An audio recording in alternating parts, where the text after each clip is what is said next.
Unfunded mandates. What's that? No. Unfunded mandates. And I'm glad you're at a table with one of our assembly members who I believe gets it and understands clearly the impact so-called unfunded mandates have on every level of government, especially the county.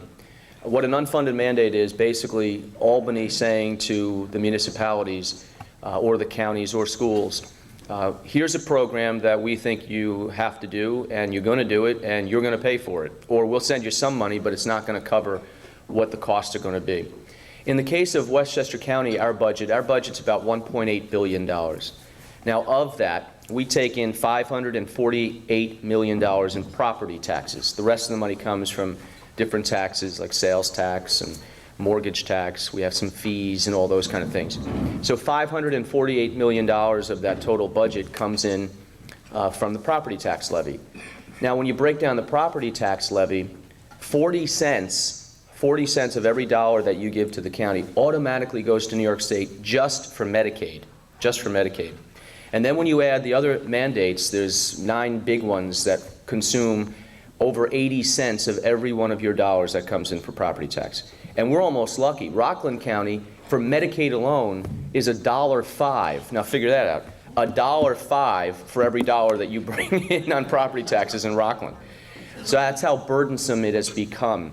Now there's a bill that was just introduced, and we're hoping that it is not just a press conference and run, that it's not rhetoric, it's actually going to be results, and this would be something I've clamored for, county executives across the state are clamoring for, and that the state will actually take back its responsibility, as every other state just about does.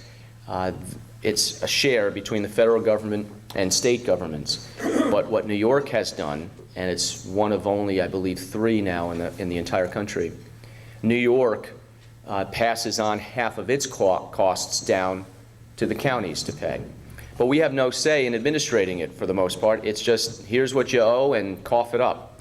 So it's a lot of money, and that allows us to it does not allow us to do the things that we really and truly want to do with our own tax dollars on a local level. So we're hoping and we're pushing that the state will finally have its own responsibilities on its plate instead of pushing it down to somebody else.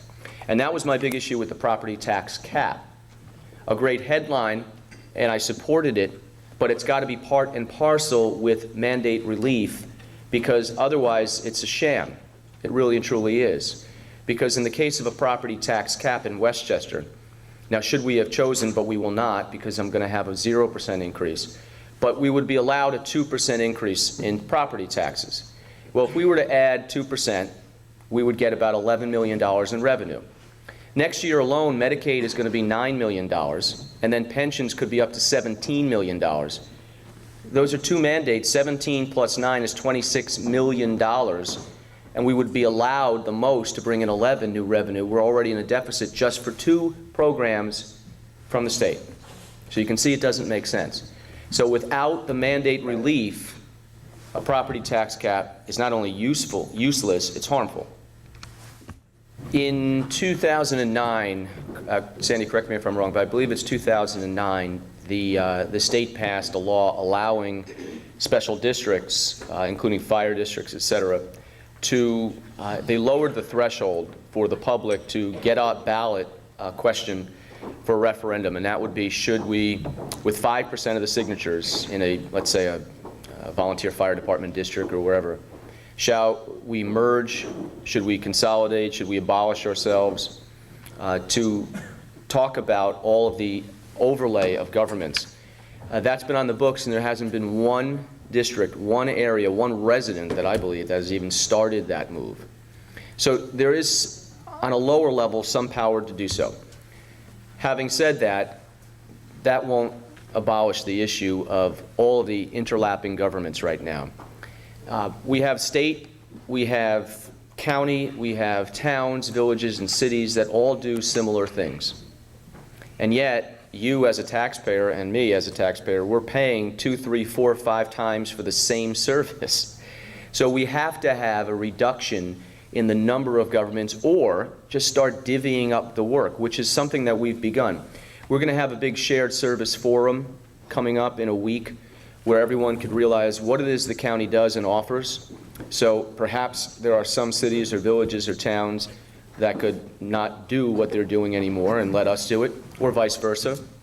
The town of Ossining, not far from here up down Route 9, decided that they had a police force of 16 and their budget was $3 million a year. And they asked the county, it's something that we discussed with all of the mayors and supervisors early in my term, again, what is it that we could be doing that we're already doing that's too costly for you that we could reduce costs and taxes?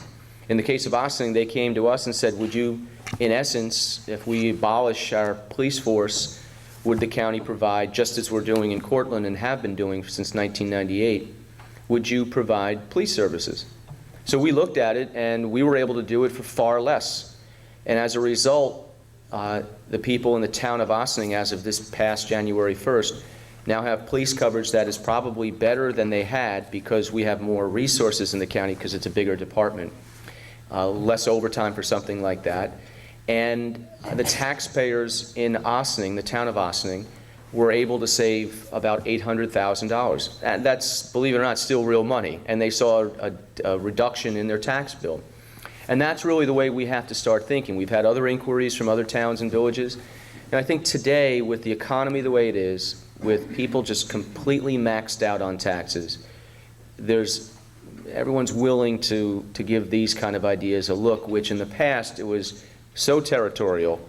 Everyone wanted their own insignia. But now it's, you know what, we need the service, let's just see who can provide the service the most cost-efficient way. So I think that we'll continue to hear stories like that in the future.